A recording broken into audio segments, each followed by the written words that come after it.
My name is Jacqueline Johnson and I am a Senior Cardiac Sonographer in Perth, Western Australia. Today I would like to talk about echo estimation of right atrial pressure using IVC size and collapsibility. The IVC is a compliant vessel and it is adjacent to the right atrium. Therefore, as pressure in the right atrium increases, this pressure is transmitted to the IVC. Inspiration results in an increase in venous return to the heart and decreased pressure within the IVC. This leads to a collapse of the IVC. The reverse occurs with expiration, with reduced venous return to the heart and therefore expansion of the IVC. When right-sided filling pressures are elevated, the normal inspiratory collapse of the IVC is reduced.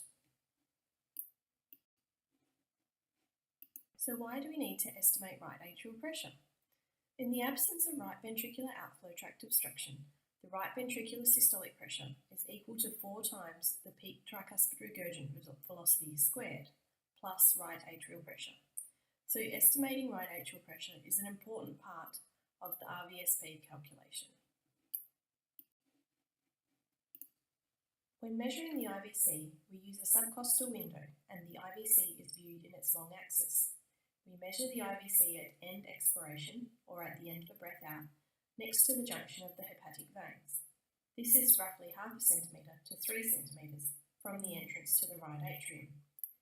We then ask the patient to breathe in and store a long clip of 3 to 5 beats, sometimes longer if the patient is tachycardic. The clip should clearly show the IVC at rest and then how it collapses as the patient breathes in. We also ask the patient to sniff and measure the IVC diameter again. From this measurement, we can say what percentage the IVC has collapsed. After measuring the IVC and assessing collapsibility, we can use a table like this to determine the right atrial pressure. This is easiest to understand when we use an example.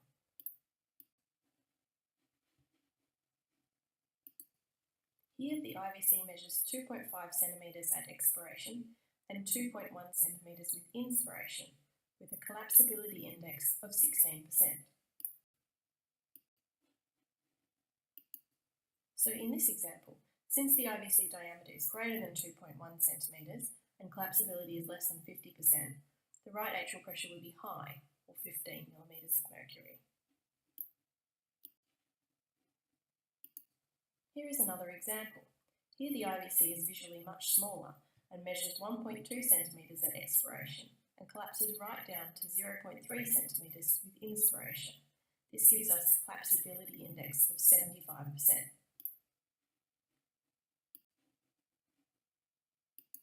So in this example, since the IVC diameter is smaller than 2.1 centimetres and collapsibility is greater than 50%, the right atrial pressure would be normal, or 3 millimetres of mercury.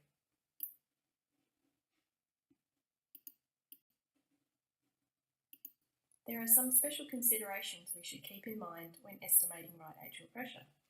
In young healthy athletes, the IVC may be dilated while the right atrial pressure is normal. The IVC may also be dilated in ventilated patients.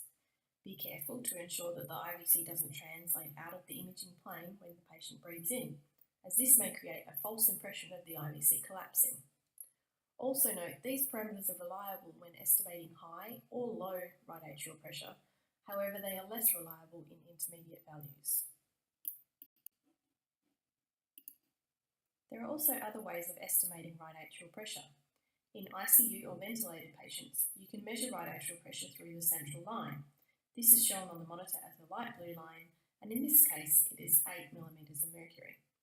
I won't go into too much detail, however, we can also use hepatic vein flow to estimate right atrial pressure, and this is valid for ventilated patients also.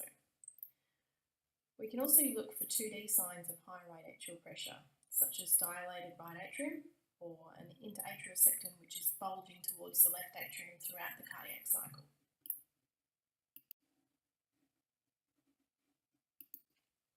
In conclusion, estimating right atrial pressure is an important part of a routine transthoracic echo. Right atrial pressure can be easily estimated by looking at the size and collapsibility of the IVC. A simple table like this can help you when you're getting started in echo. These are the references that I used today. Thank you for your attention.